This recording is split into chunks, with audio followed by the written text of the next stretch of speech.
எனக்கும் கேப்டனை ரொம்ப பிடிக்குங்க. அவருடைய நல்ல பேரை கெடுக்கிறதுக்குனே இது வந்திருக்குடா, அவருக்குன்னு வந்திருக்கு பாடுறா அப்படின்னு சொல்லுவாங்கல்ல, அத மாதிரி இது நடந்திருக்கு. மாற்றத்தை விரும்பும் மக்களின் மாநாடு. மாறுவோம், மாற்றுவோம். இது மாற்றத்திற்கான எளிய மக்களின் புரட்சி. திரள்வோம், திரள்வோம், திருச்சியில் திரள்வோம், தீந்தமிழ் இனத்தீரே.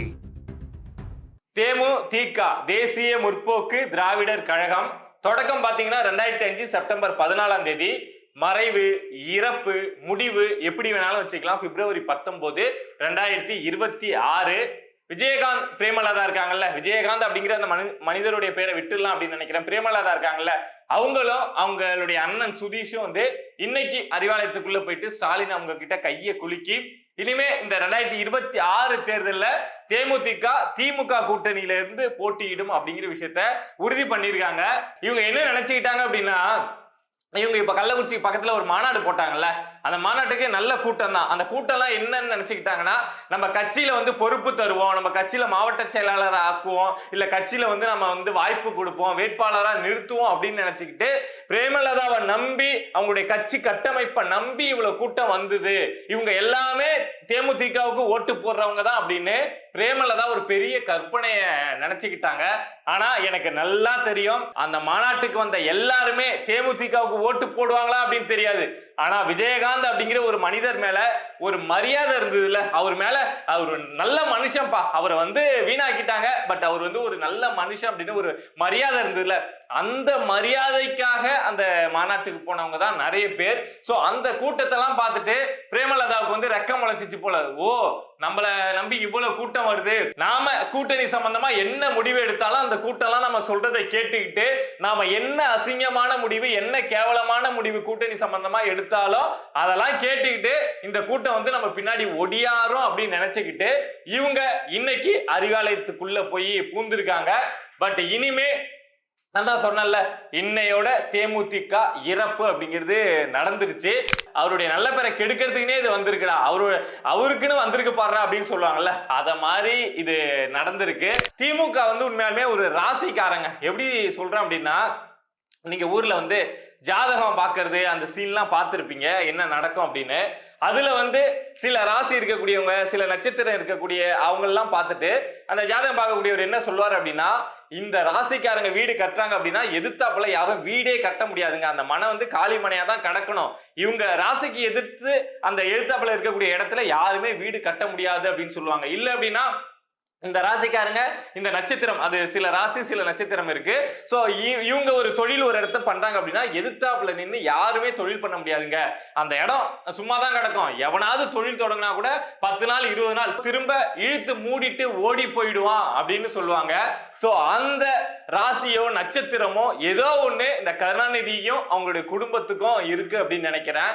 ஏன்பா அப்படி சொல்ற அப்படின்னா, இந்த திமுகவை எதிர்த்து எந்தெந்த கட்சிகள்லாம் இது வரைக்கும் தொடங்கப்பட்டதோ எல்லா கட்சியுமே திமுக இந்த தமிழ் மண்ணுக்கு துரோகி, இந்த தமிழ்நாட்டுல இருக்கக்கூடாத ஒரு கட்சி திமுக அப்படின்னு சொல்லிட்டு யாரெல்லாம் கட்சி தொடங்கினாங்களோ அந்த கட்சி எல்லாம் கடைசியா போய் சேர்ந்த இடம் அப்படின்னு பாத்தீங்கன்னா இந்த திமுகவா தான் இருக்கு. ஒரு கட்சி ரெண்டு கட்சி கிடையாது, பல கட்சிகள் சொல்லலாம்.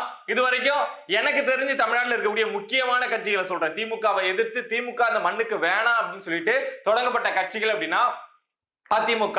அதுக்கப்புறம் 1994 மறுமலர்ச்சி திராவிடர் முன்னேற்ற கழகம், நாங்க திமுக உடைச்சிட்டு வெளியில வரோம், திமுக அதாவது கருணாநிதி வந்து வாரிசு அரசியல் பண்றாரு, ஸ்டாலினை உள்ள கொண்டு வராரு, நான் இந்த கட்சியை உடைக்கிறேன், பொளக்குறேன், கிழிக்கிறேன் அப்படின்னு சொல்லிட்டு 1994 வெளியில வந்த நபர் தான் நம்மளுடைய வைகோ அவர்கள்.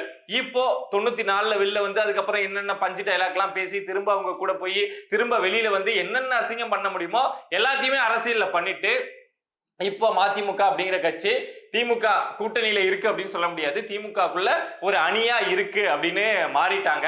அடுத்து பார்த்தோம் அப்படின்னா 2005 கேப்டன் அவர்கள் வந்து இந்த கட்சியை தொடங்கினாங்க, தேமுதிகவை தொடங்கினாங்க. தெரியும், அவங்க கட்சி தொடங்கினதுக்கு அப்புறம் கருணாநிதி 2006 ஆட்சிக்கு வந்ததுக்கு அப்புறம் கேப்டன் அவர்களுக்கு என்னென்ன கஷ்டம் கொடுத்தாங்க, அவங்க மண்டபத்தை உடைச்சது என்ன, எந்த அளவுக்கு அரசியல் ரீதியா அழுத்தங்கள் கொடுத்தாங்க எல்லாமே தெரியும். அந்த கோபத்துல தான் 2011 ஜெயலலிதா கூட போய் நிக்கணும் அப்படின்னு கேப்டனுக்கு வந்து முழு ஐடியாலாம் கிடையாது. ஆனா இந்த திமுக கேப்டனுக்கு கொடுத்த அழுத்தம், டார்ச்சல், அதுதான் கேப்டன் அவர்கள் வந்து நாம கூட்டணியே போனாலும் பரவாயில்ல, இந்த திமுக ஆட்சிக்கு வந்துடக்கூடாது அப்படின்னு சொல்லிட்டு அதிமுக கூட 2011 கேப்டன் அவர்களை கூட்டணிக்கு போக வச்சுது. அதே மாதிரி திமுக எவ்வளவோ அசிங்கப்படுத்தினாங்க கேப்டன் அவர்களை. வடிவேல் அவர்கள்லாம் வச்சு மேடைகள்ல வச்சு என்ன அசிங்கமா என்னென்னமோ பேசினாங்க, என்னென்னமோ பண்ணாங்க. பட் இப்போ அப்படி இப்படின்னு அதுக்கப்புறம் கொஞ்சம் நல்லா அப்படியே தத்தளிச்சுட்டு இருந்த தேமுதிகவும் இன்னைக்கு போயிட்டு திமுக கூட்டணிக்குள்ள ஐக்கியம் ஆயிடுச்சு. சோ மறுமலர்ச்சியும் மறுகையாயிடுச்சு. இந்த தேசிய தேமுதிகவும் இன்னைக்கு போயிட்டு மறுகை ஆயிடுச்சு. அடுத்து பார்த்தோம் அப்படின்னா 2018 நம்ம உலக நாயகன் மக்கள் நீதி மையம் அப்படிங்கிற ஒரு கட்சியை தொடங்கி ரிமோட்டால அடிச்சு, ஸ்டாலின் போட்டோவை அடிச்சு, கருணாநிதி போட்டோவை அடிச்சு, இவங்கெல்லாம் நமக்கு தேவையா அப்படின்னு திமுகவை எதிர்த்து தான் ஒரு அரசியல் அப்படிங்கிறது. திமுகவை எதிர்த்து அங்க ஆட்சிக்கு வந்துடலாம் அப்படின்னு தான் ஒரு அரசியல் அப்படிங்கிறத பண்ணாரு. பட் அவரும் ஒரு எலெக்ஷன் என்னமோ பண்ணி பார்த்தாரு, முடியல. அதுக்கப்புறம் திரும்ப போயிட்டு ஒரு எம்பி சீட்டை வாங்கிட்டு அவரும் இந்த திமுக கூட்டணிக்குள்ள ஐக்கியமாயிட்டு கட்சியை வந்து மறுகையா பண்ணிட்டாரு. சோ பாருங்க, நான் சொன்னது 4 கட்சி சொன்னேன். அதிமுக, மதிமுக, தேமுதிக, மக்கள் நீதி மையம். இதுல திமுகவை எதிர்த்து தான் இந்த 4 கட்சியும் தொடங்கப்பட்டது. ஆனா இன்னும் உயிரோட இருக்கு அப்படின்னா அதிமுக தான் இருக்கு. மத்த 3 கட்சியுமே செத்து போயிடுச்சு. நான் இதுக்காக தான் சொன்னேன், ஏதோ ஒரு ராசி இருக்கு இந்த கருணாநிதி குடும்பத்துக்கு, ஏதோ ஒரு ராசி இருக்கு. அவங்களை எதிர்த்து எப்படி ஜாதகத்துல வந்து தொழில் பண்ண முடியாது, எதிர்த்தாப்புல வீடு கட்ட முடியாதுன்னு இருக்கோ, அதே மாதிரி உங்களை எதிர்த்து ஒரு கட்சி தொடங்கி அதை வந்து தனியா நடத்திட முடியாது அப்படின்னு அவங்களுக்கு ஏதாவது ஜாதகத்துல ராசி இருக்கா, நட்சத்திரம் இருக்கா அப்படின்னு தெரியல. கலைஞர் ஒழிக, ஸ்டாலின் ஒழிக அப்படின்னு சொல்லிட்டு, திமுக ஒழிக அப்படின்னு சொல்லிட்டு யாரெல்லாம் கட்சி தொடங்கினாங்களோ அவங்க எல்லாருமே கடைசியா திமுகவிலேயே போய் ஐக்கியமாகிறது அப்படிங்கிறது தமிழ்நாட்டுக்கு இருக்கக்கூடிய ஒரு பெரிய சாவக்கேடா இருந்திருக்கு. கேப்டன் அவர்கள் மேல எல்லா கட்சியில இருக்கக்கூடிய நபர்களுக்கும் மரியாதை அப்படிங்கிறது உண்டு.